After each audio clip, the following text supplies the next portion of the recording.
एक दिन जब राजा श्वेतकेतु का जीवन काल समाप्त होने को था और वह भोलेनाथ की आराधना में लीन थे, तब चित्रगुप्त ने यमराज से कहा कि राजा श्वेतकेतु की आयु अब पूरी हो चुकी है, अब उनके प्राण हरने का समय है।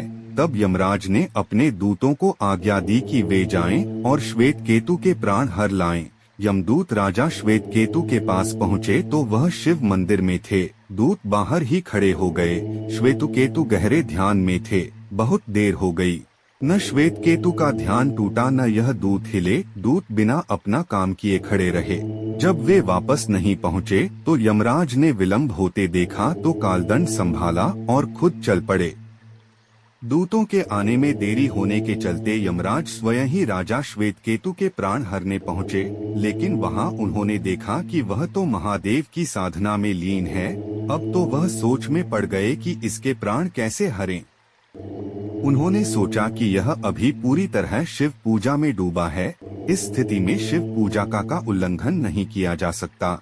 तब वह भी बाहर ही खड़े हो गए। उधर जैसे ही काल को इसकी सूचना मिली तो उन्होंने तलवार निकाली और शिव मंदिर में जा घुसे।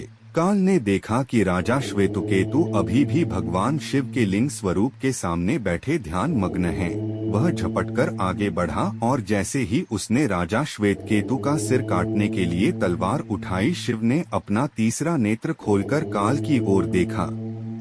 भोलेनाथ का तीसरा नेत्र खुलते ही काल वही राजा श्वेतकेतु के सामने जलकर भस्म हो गया। थोड़ी देर बाद जब राजा श्वेतकेतु का ध्यान टूटा, उन्होंने अपनी आंखें खोली तो राख में बदल चुके काल को देखा।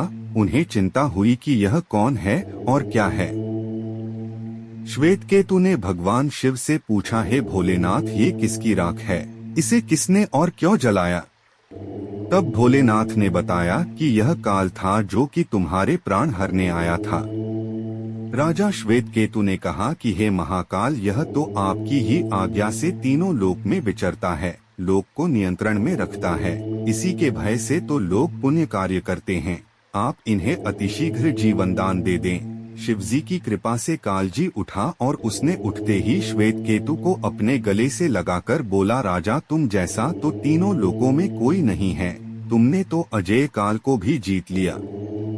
जीवन दान पाकर काल और यमराज ने कहा कि ऐसे जातक जो शिवजी के परम भक्त हैं, सच्चे मन और पूरी श्रद्धा से महाकाल की पूजा में लीन रहते हैं, सिर पर जटा और गले में रुद्राक्ष पहनते हैं, विभूति का त्रिपुंड ललाट पर लगाते और पंचाक्षर मंत्र का जप करते हैं, उन्हें कभी भी अकाल मृत्यु का ग्रास नहीं बनना पड़ेगा। कथा के अनुसार इस आशीर्वाद के बाद श्वेतकेतु ने लंबे समय तक राज किया और फिर महाकाल की कृपा पाकर उनमें ही विलीन हो गए।